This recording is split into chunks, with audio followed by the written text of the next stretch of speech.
여러분 안녕하십니까? 해외 동포 여러분들께서도 안녕하시죠? 김영애 TV의 김영애입니다. 오늘의 영상은 일본 통일일보 연재 김영애의 만엽집 이야기 편입니다. 이번에는 만엽집 9번가 연재입니다. 만엽집 9번가는 만엽집 중에서도 가장 어려운 작품으로 알려져 있습니다. 제가 통일일보 연재 내용을 읽어드리겠습니다. 연재 읽어드리는 남자입니다. 김영애 TV는 민족사의 진실을 찾고자 하는 종합TV입니다. 구독과 좋아요로 응원 부탁드리겠습니다. 후원도 부탁드립니다. 옛날 신라와 당나라가 백제를 공격했습니다. 외국의 실권자인 중대형 황태자가 백제로 구원군을 보냈으나 결국에는 철수하고 맙니다. 이때 만들어진 노래로 만엽집 9번가가 있었습니다.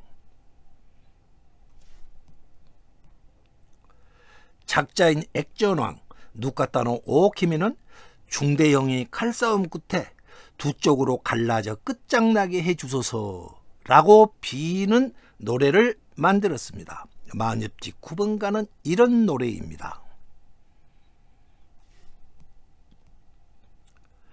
연구자들은 9번가를 만엽집 중에서도 가장 어려운 작품이라고 합니다.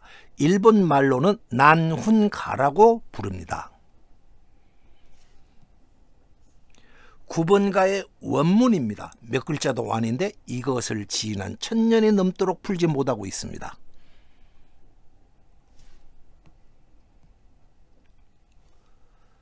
연구자들은 만엽집 9번가의 앞에 있는 12글자, 이 12글자에 대해 지난 세월 그토록 연구했으나 손도 대지 못하고 있습니다.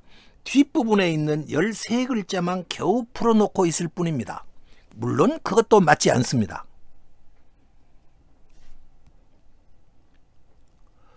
구번가의 뒤 13글자에 대해서 일본인들의 풀이를 보겠습니다. 그들은 이렇게 풉니다. 나의 님께서 서서 계셨지 저 감탕나무 밑에, 이렇게 풀고 있습니다. 물론 틀린 풀이입니다. 그런데 향가 제작법을 적용해 보면은 9번가는 전혀 다른 풀이가 나옵니다.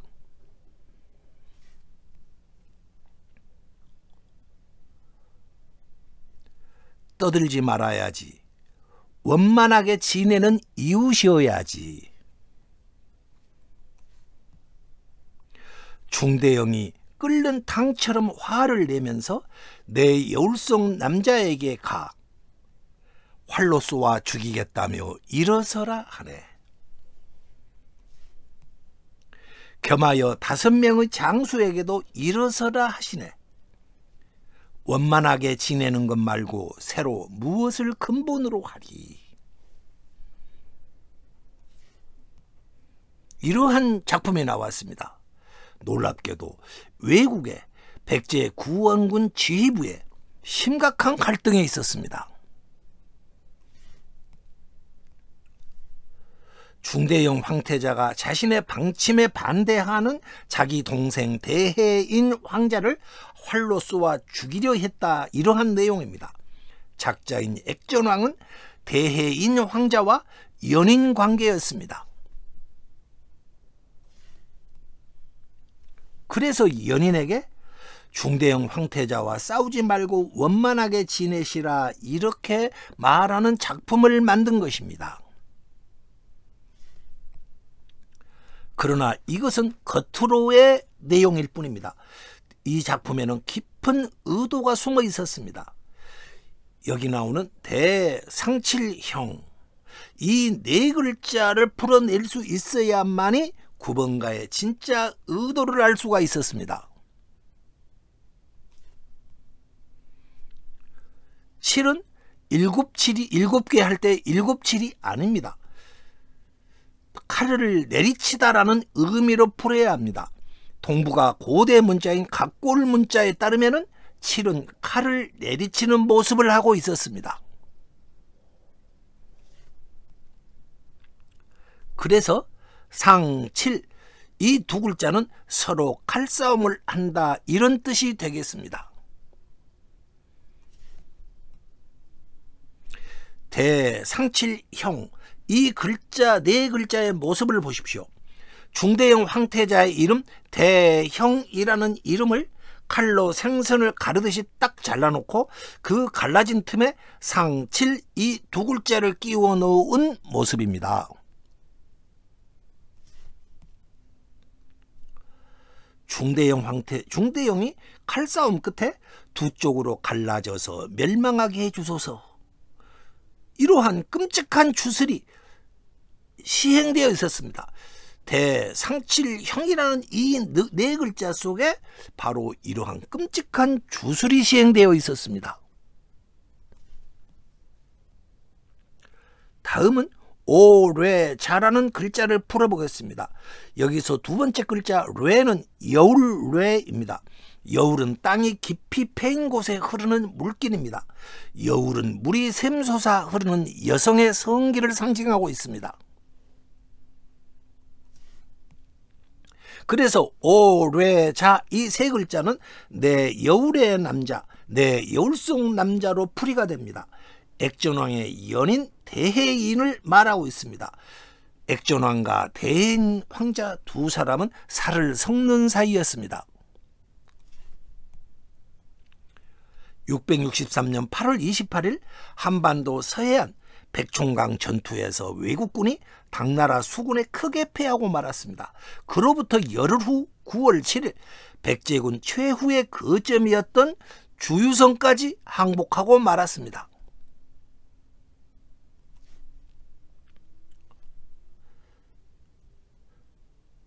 백제인들이 말합니다.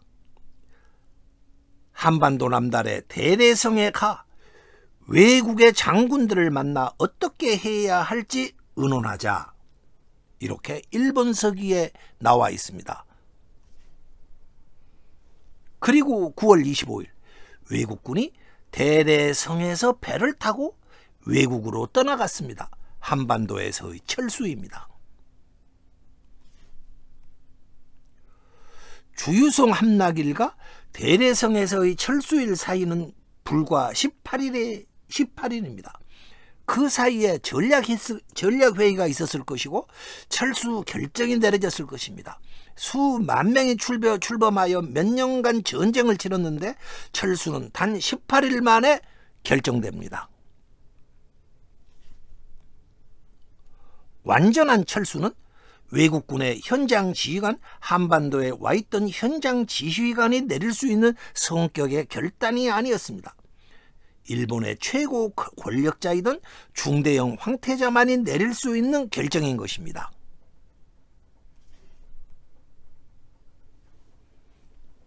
중대형이 그때 본영이 있었던 후쿠오카에 있었다고 한다면은 연락 책임자가 긴급히 대마도 해협을 건너가서 전황을 보고해야 했을 것이고 그로부터 명령을 다시 받은 다음에 다시 돌아가서 중대형의 명령을 전달했어야 할 것입니다. 왕복거리로 볼 때 18일 만에 전군의 철수가 이루어진다는 것은 사실상 불가능합니다. 신속한 철수가 이루어진 것을 볼 때 중대형이 후쿠오카에 있었던 것이 아니고 남해안 대대성에 있었다는 증거가 될 것입니다. 중대형 황태자 참성리에 전략회의가 열렸을 것입니다. 심각한 의견 대립이 있었던 것으로 나옵니다. 중대형은 전쟁 지속 입장이었을 것입니다. 중대형의 이런 입장에 대해인이 노골적으로 반기를 들었고 5명의 장수가 이에 동조하였습니다. 칼부림까지 일어납니다. 하극상입니다. 황태자가 끓는 탕처럼 화를 내면서 대해인과 5명의 장수에게 활을 겨눕니다. 쏘아 죽이겠다. 일어서라. 그러나 중대형 황태자는 더 이상 전쟁을 계속할 수가 없었습니다. 하극상을 맞아 균열된 지도력으로는 어찌할 수가 없었습니다. 결국 최종 명령이 떨어집니다. 철수하라. 서기 663년 9월 25일 철수가 이루어집니다. 그곳에, 그 장소에 여류가인 액전왕이 있었습니다. 그녀는 이 사건을 노래로 만들었습니다. 중대형이 칼싸움으로 끝장나게 하소서.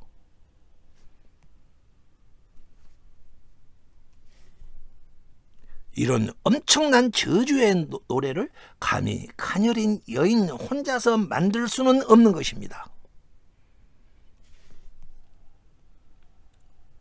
하극상 전날 밤 대해인이 액전왕의 위에서 거친 숨결을 뿜으며 액전왕의 그곳을 두 쪽으로 가르고 있었습니다. 중대용도 마치 너처럼 두 쪽으로 갈라져야 이 일이 해결될 것이다, 이렇게 말하였을 것입니다.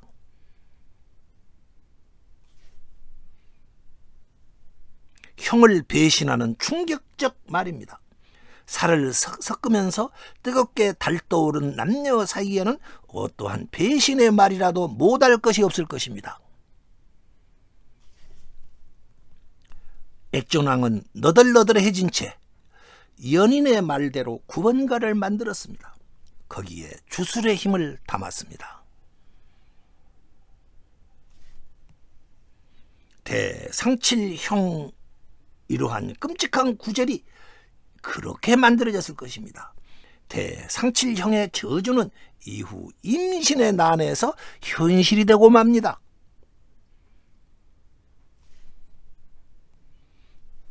칼싸움 후 외국군이 철수합니다.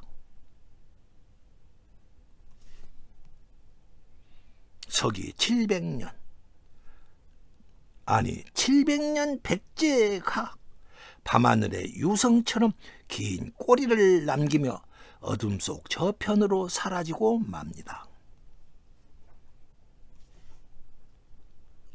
대대성은 지금의 한반도 남단 보성군 동로성이었던 것으로 추정되고 있습니다. 그곳에는 백제의 유민들이 철수하는 외국군을 따라서 함께 떠났다라는 말이 지금도 전해오고 있습니다. 당시 그들이 사용했던 포구와 철수하던 군사들이 마시고 떠나갔다라는 우물이 아직도 남아 있습니다.